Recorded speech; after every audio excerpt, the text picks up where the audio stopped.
Recently, in Uzbekistan's capital of Tashkent, This is America and the World attended the international conference, Central and South Asia, Regional Connectivity, Challenges and Opportunities.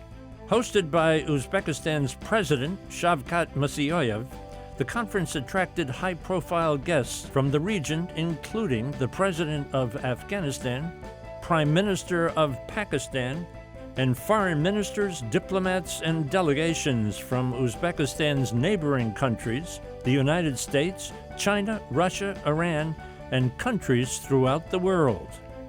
The goal of the event was to facilitate dialogue among the countries in the region, to explore and promote potential economic cooperation, and to assess the opportunities and the challenges for peace in Afghanistan. On this program, we speak with the former United States Ambassador to Afghanistan and Iraq, and now the U.S. Special Representative for Afghanistan Reconciliation. Underwriting for This is America and the World is made possible by the Japan-America Society of Washington, D.C., the Republic of Uzbekistan, the Sultanate of Oman, the Kingdom of Morocco, the National Association for Children of Addiction, Faces and Voices of Recovery, the Forerunner Foundation, the Rotendaro Family Trust, and the Embassy Series, Uniting People Through Musical Diplomacy. During the Central and South Asia Conference, I was able to sit with Ambassador Zalmay Khalilzad, U.S. Special Representative for Afghanistan Reconciliation, and discuss the future of Afghanistan and its impact on the Central Asia and South Asia regions. Mr. Ambassador, it is an honor to sit with you. Oh, it's my honor. Thank you. We're here at a big conference, Central and South Asia. What do you make of it all?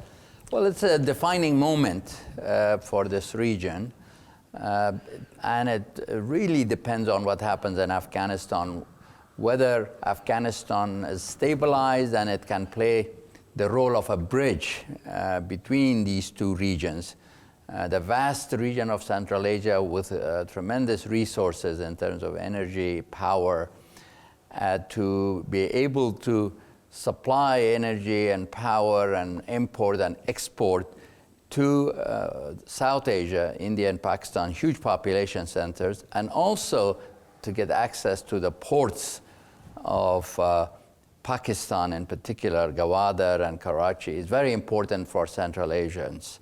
Because I heard a story from the foreign minister of Uzbekistan that it takes them 26 days to export a product to Multan in Pakistan, for example, by going to Turkmenistan, then to Iran, and then from Iran railway, they get on a ship, then they go to Karachi, then it's sent up to Multan. But if there was stability in Afghanistan and they had the road and railway, it will take 26 hours. 26 days versus 26 hours. Huge difference in terms of costs. So for them, it's the Central Asians, the change in the mindset that South Asia is important for them is huge.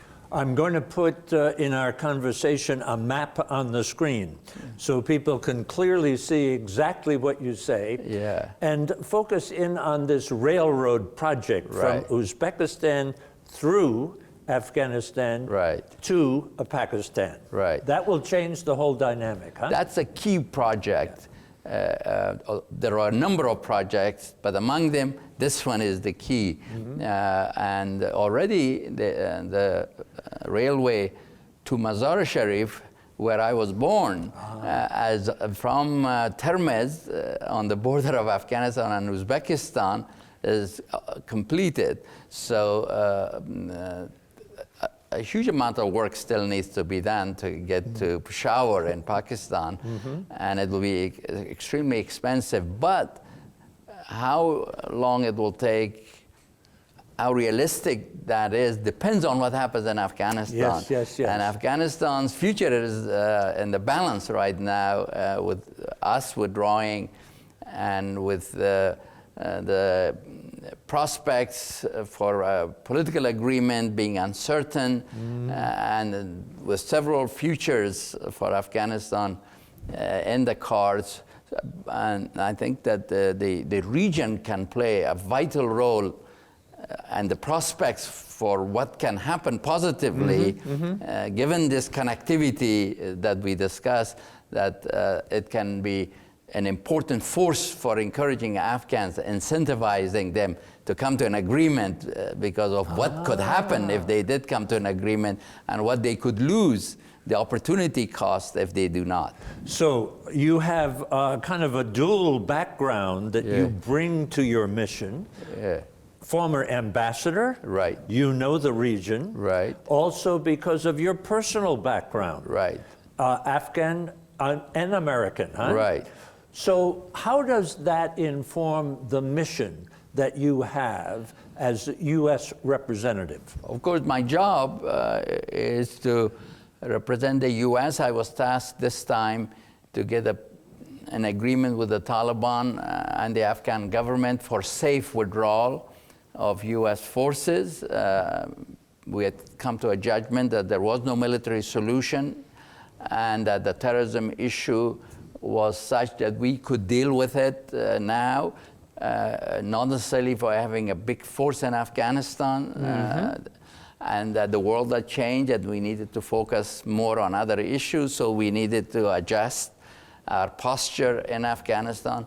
And the fact that I also knew the players made the task easier, and we got an agreement with the Talibs, and the forces are almost out. Now my focus is to get the two Afghan sides to negotiate with each other, because the war has been going on for 43 years. Afghans are tired of war, they're yearning for peace. They need a formula for how to coexist and live in a single country,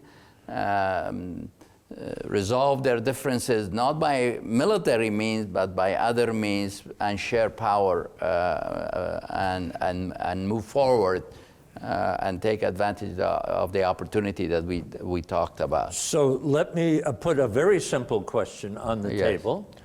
When you look at Afghanistan right now, today, what do you see? We see the potential for a great opportunity for peace, that the two sides, if they come to an agreement, or the continuation of a terrible war that bad for Afghanistan, but also bad for the region. I see an opportunity in this conference, in the discussion, that the regional players can help Afghans use their influence to come to an agreement. Part of the problem of Afghanistan, the war, has been some degree of regional proxy war, with India supporting one side, Pakistan supporting another side, and with this vision that regional cooperation, regional integration, regional connectivity can be non-zero sum, positive outcome for everybody. Can it be sufficient to change old habits, like cooperation in Europe, change old habits, cooperation in Southeast Asia, change old habits? Can the same logic, the same imperative, the same changes that took place there, from being zones of conflict to zones of peace and prosperity and stability, can this region also move in that direction. Therefore, this is a defining moment for the area. So when you say that Pakistan is kind of supporting one side and India kind of supporting the other side, are you saying the government of Afghanistan and the Taliban? Yeah, exactly. The government of Afghanistan gets a lot of support from India, and the Taliban, they have their leadership based in Pakistan and Quetta, and the recruitment of some of the Taliban fighters takes place from the schools or madrasas that are there. There is, when the Taliban get wounded, some of them are transported to Pakistan to get treatment. So Pakistan has influence, therefore, over the Taliban. And if India and Pakistan... doing their part? Are they doing their part to bring peace to the area? I think they can do more. They have been helpful, but they can do more. And I think the region as a whole can do more because the Taliban would like to be accepted, not to be a pariah. The Taliban say they would like to receive assistance, recognition. That provides leverage to the region. The region wants an inclusive government in Afghanistan, a settlement that produces an inclusive government in which all key Afghan ethnic groups are represented. That's a big deal, isn't it? That's huge. It's not just the government and the Taliban. Right. There are a lot of players involved, right? Absolutely. So for an agreement to work, it has to be broadly accepted in Afghanistan. So, Mr. Ambassador, are enough people at the table? Are enough people talking with each other? I think that the two sides, one is authoritative, the Taliban, the other is representative. Now we're adding a new feature to it, which to bring leaders from Afghanistan to sit across the table themselves so that they are authoritative and can make decisions. And because there is a sense of urgency, given what's going on the ground militarily, that if there is not a political agreement relatively soon, then the fragmentation of the government of Afghanistan, splitting into several groups, factions, ethnic militias, could make negotiations more difficult. When you have just two big groups negotiating, easier than having five groups negotiate with each other. My question always is, what does the government want? Right. What does the Taliban want? Right. What do the people want? Right. I think the people is the easiest to talk about because, not surprisingly, they want peace. Yes. They want their children to be able to go to school. I have a terrible story to make this case for what the people's aspirations are. I know many important Afghan families. Some of them that have for example, two school-age children, they don't send both of them at the same time to school for fearing that if something happens, they could lose both their children. Wow. And they alternate. One day they send one kid, another day they send another kid. So you can understand why they would want the peace. It's very understandable. The Talibs and the government, they're talking about relative power, who will have what position, who will dominate. So it becomes more complicated when you talk about the Taliban and the government. Well, so my question is, does the Taliban want peace, power, or potential? I think they definitely want power and peace and the potential, but in what order of importance? I think power is important, the most important. You know the Taliban. Right. Terrorist group? I believe that while there may be elements that could be characterized as terrorists, the Taliban as a whole have a significant base of support in Afghanistan, and they cannot be ignored. they will play a key role in terms of the future. And their aspirations are clear. They say they want a more Islamic government than the current government. Too conservative? Well, on social values, definitely. Okay. They believe in separate education, for example, for boys and girls, men and women. Although they say they believe in education for both sexes, up to PhD for women. They have been stating that. Although in the areas that they control, women's education has not been as developed or as present as in the government control areas. But there are differences of views among the Talibs on some of these social issues, and also it depends where they're from or where they are. In the more war-torn areas, more less developed conservative areas, the social problems with regard to women and women's education is much higher than in areas that are more developed, more peaceful, even in the Taliban control area. So it's very complicated. You can't just say they're like this. Even there are differences among Taliban leaders, as well as in the practice when you see in different parts of the areas that the Taliban control. Some talks going on now in Doha? Yes. Will they negotiate a ceasefire, at least for now? The Taliban position has been, and that's reflected in our agreement, the U.S. agreement with the Taliban, which is that when there is a political agreement, simultaneously a comprehensive and permanent ceasefire will be announced. But as far as short-term ceasefires or reduction of violence is concerned, every Eid, there are 2 Eids that the Muslims celebrate. Another one is coming in the next few days. I hope that there will be an Eid ceasefire. I hope it will go longer than just Eid, and we have always been pressing them for a reduction of violence, not to attack major cities in our interaction. They promised not to attack our forces after we signed the agreement, and they kept to that agreement. We have not lost a single soldier in the last 18 months in Afghanistan because the Taliban agreed that they won't attack U.S. and coalition forces, and they honored that.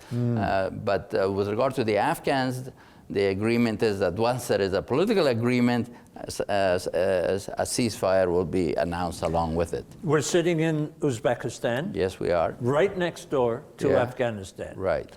First question, are the borders of Uzbekistan safe from the Taliban?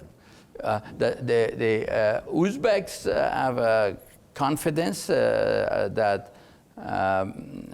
they can manage the situation in Afghanistan. The Taliban say they have no intentions of attacking any Central Asian countries or any neighbors. They have made public announcements. They have made announcements in the presence of internationals in their own statements. But obviously countries feel concerned. In the case of Tajikistan, another neighboring country that has very long border, there has been some incidents in recent weeks and days. They are concerned and they're asking for help to enhance their border security. I think they're all worried. All the Central Asians are worried about the future of Afghanistan, and they support a political settlement as soon as possible for reasons that we have discussed. Not only security, but also the economic potential if they can reach an agreement. Your portfolio says U.S. Special Representative for Afghanistan Reconciliation. Right. We looked in a Google search for the word reconciliation. Right. It is bringing people together. Right. That's your mission. Yes. Yes, indeed. How do you go about? Is there an idea? Is there an action? Is there something that we don't know about that can bring these people together? Well, in the first part of my mission of reconciliation was this agreement between the United States and the Taliban to give America assurances by the Taliban that the areas that they control now, and if they become part of the future government of Afghanistan, that Afghanistan territory will not be used. They would not allow terrorists such as Al-Qaeda, and they specifically mentioned, which is Al-Qaeda is why we came to Afghanistan. They said they will not allow it to use the territory to threaten the United States, a terrorist organization. To threaten the U.S. And our allies. Is that by the name of Al-Qaeda or any terrorist organization? We've named Al-Qaeda specifically because of the history of why we came. Absolutely. But it's any terrorist group that will threaten the United States and our allies. The second part now is to get Afghans to make peace with each other, to end this terrible long war of 43 years. And what we have done in the first step has been to get the two sides to sit at the table across from each other. And that's a direct result of the U.S. Taliban agreement. They wouldn't have sat together if we did not have that agreement. And the third thing is for the two to agree to a roadmap, to a political roadmap, and that has been quite difficult. So far, enough progress has not been made. Some progress has been made, but not enough. And we would like to work with the other countries with influence, especially Central Asians and the neighbors, with big powers, other big powers, Russia, China, to encourage the two sides, the Taliban and the government, to make peace and to make sure that the peace that they make meets certain standards that can be broadly supported in Afghanistan. And lasting, and can be accepted and supported by the international community. What role has the United States committed to the government of Afghanistan that they'll be on board for a long time? We have made it very clear, and this is the statement that's made by the president, our other leaders, by congressional leaders, that while our soldiers are leaving Afghanistan, but that the United States is not abandoning Afghanistan or leaving Afghanistan. We have agreed to provide assistance for the armed forces of Afghanistan. The president's budget, for example, for next year has $3.3 billion of assistance to the government of Afghanistan in support of the security forces. We're committed to provide the economic, developmental assistance, humanitarian assistance, and we're also have committed to work with them for a lasting peace and to support this regional connectivity and enhanced relationship between Central Asia, Afghanistan, and South Asia, starting with Pakistan. Are you hopeful, Mr. Ambassador? Well, I'm concerned, but hopeful. Hopeful because the Afghans, whether Talibs or the government, are under pressure from the people. They want peace. They're tired of this war. And I'm hopeful because the neighboring countries and the international community is moving towards a consensus for a settlement, and for a settlement that would bring the war to an end and can be broadly supported in Afghanistan and by the international community. 3 months or 6 months, optimistic? Oh, well, I think there is two scenarios. Either there will be an agreement or the war would have intensified. And if they don't make peace, the prospects are for a long war and a continuing challenge, an obstacle, Afghanistan, for the vision of this regional integration, for connectivity, for this new era of cooperation and integration for this region. Mr. Ambassador, thank you for the education. Thank you for your time. I know you're very busy right now. Thank you for representing the United States. You're very kind. Thank you, sir. Thank you. You very much.